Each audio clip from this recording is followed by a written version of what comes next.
بسم اللہ الرحمن الرحیم۔ روزے کی حالت میں مرد یا عورت اگر سو رہے ہوں اور ایسا خواب انہوں نے دیکھ لیا کہ جس خواب کے دیکھنے سے انسان پہ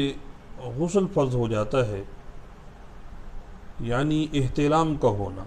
مرد کو احتلام ہو گیا یا عورت کو احتلام ہو گیا، تو اس سے غسل تو واجب ہوگا مگر روزہ فاسد نہیں ہوگا۔ بہت سے لوگوں کو اس مسئلہ میں تشویش رہتی ہے کہ اس کا کیا حکم ہے۔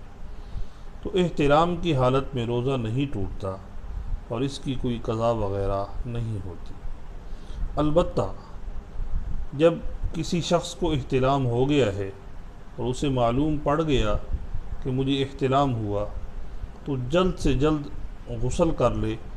تاکہ روزے کی حالت میں وہ کم سے کم گھڑیاں ناپاکی کی حالت میں گزارے۔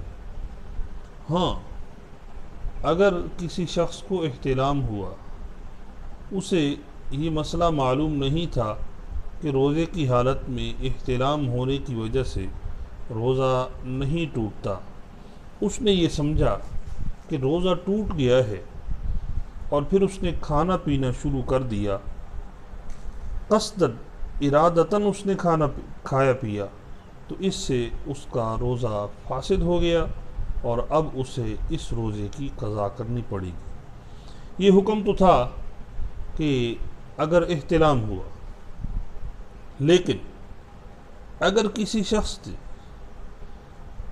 اپنی نفسانی خواہش کے دباؤ پر جان بوجھ کر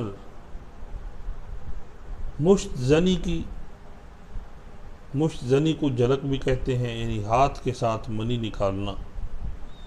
تو ایسا کرنے سے اگرچہ گناہ بھی بہت سخت ہے، کبیرہ گناہ ہے، اس کا روزہ ٹوٹ جائے گا، روزہ فاسد ہوگا اور اس کے اوپر قضا واجب ہوگی۔ مشت زنی کرنے سے روزہ ٹوٹ جاتا ہے اور جب منی خارج ہو جائے، انزال ہو جائے،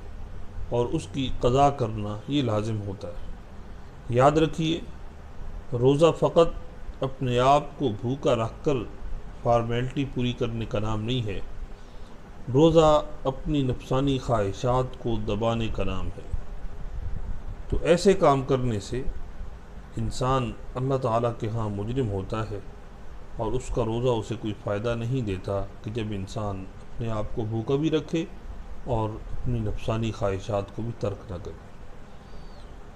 نبی کریم صلی اللہ علیہ وسلم کا فرمان عالی شان ہے کہ ناکح الید ملعون، ہاتھ سے نکاح کرنے والا شخص لعنتی ہے، اس پر اللہ تعالیٰ کی طرف سے پھٹکار ہے۔